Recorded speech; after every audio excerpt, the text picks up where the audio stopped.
That's like 1 hour a day. Sleep doesn't count? Sleep does not count, but you cannot bond to sleep.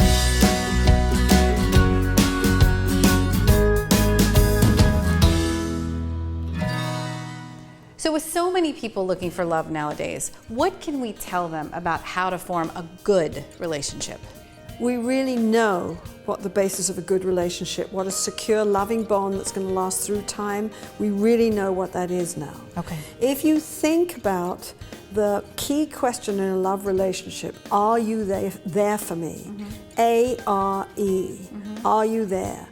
All the bonding research says that a secure bond is based on people being accessible to each other, responsive to each other, and engaged. So accessible means that I can kind of call to you and you'll turn towards me and you'll look at me, you'll give me your attention, you'll respond, and that responsive to me. If I call you and I say, Melanie, I feel upset, you'll move closer to me, you'll look at me, you'll tune into me, you'll engage with me. This emotional responsiveness and connection is what creates a secure bond. As long as a couple can do that, they can fight, they can be different, they can disagree, they can get enraged with each other, you know, they can have periods where they're separate, right? And they can deal with all kinds of differences. As long as they can turn towards each other and create this emotional responsiveness, we know that that's the basis of a secure bond between a mother and child, a father and a child, between siblings, between romantic partners. That's the glue, that's the stuff that makes a difference. That's what counts in the end. I like to also divide it to 3 things, just a little bit different. I think that, and then all of them are important, and I think sometimes couples have just 1 or 2 of them, and they're feeling like something is missing. And those 3 things that I keep seeing is, 1 is friendship.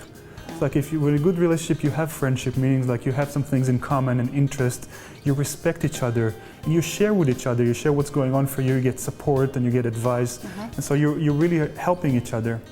The second one is romance. So in romance, it's about, for example, physical affection. Do you touch each other? Do you kiss? You know, do you cuddle at night? But it's also about emotional connection. Like, do you say to your partner, I love you, I care about you, you're important in my life? Or show to them that they're special in any other way, like gestures or surprises or gifts. And then the third one is sexuality. Because in sexuality, you really want to know that you know how to bring passion into your relationship. You want to know what makes your partner feel desired, what makes them feel good about themselves when it comes to sexuality. And you want to know that you're able to be present with them and really engaged as you're having sex. So when you have all those 3 together, your relationship is really good. And I would agree about the love and the connection and the sexuality. Sexuality doesn't get enough emphasis, in my opinion, because it's always separated out as something different. But I think the other piece of that is time together. There is an amount of quality time in order for people to be connected with each other. And it was an interesting study about people who are low income actually spend more time together as a couple than people who have more income, because they're working longer hours, they're engaged in other activities. Resources are, I guess, more plentiful to go and do opposite things, where couples who have to work together as a team around their children and their finances actually end up spending more time together. And time is very precious, and most couples do not spend enough time. 15 hours a week was something that somebody put out once that I heard. So I actually decided to try it out and see what would happen. So first of all, I discovered that I wasn't spending 15 hours a week with my husband. Because you think about it, that's like 1 hour a day. Sleep doesn't count? Sleep does not count, but you cannot bond to sleep because even though you're touching, it doesn't work. And that leaves 4, 7, 10, 11 more hours on the weekend. That means you have to spend most of your weekend together if you're going to get those 15 hours in. And so it seems that if you're under 7 hours, then you're going to be in conflict just because you're aggravated and irritable because you haven't been connecting with each other. That's fascinating. Physically and with time. And it also gives you an opportunity to find out what your common interests are or could be, because that's part of the fun of a relationship over time, is you get to learn more about what my interests are. Let's try this. Okay, I'll try it. Well, guess what? I love this and you love this, and we do it together and enjoy our time together.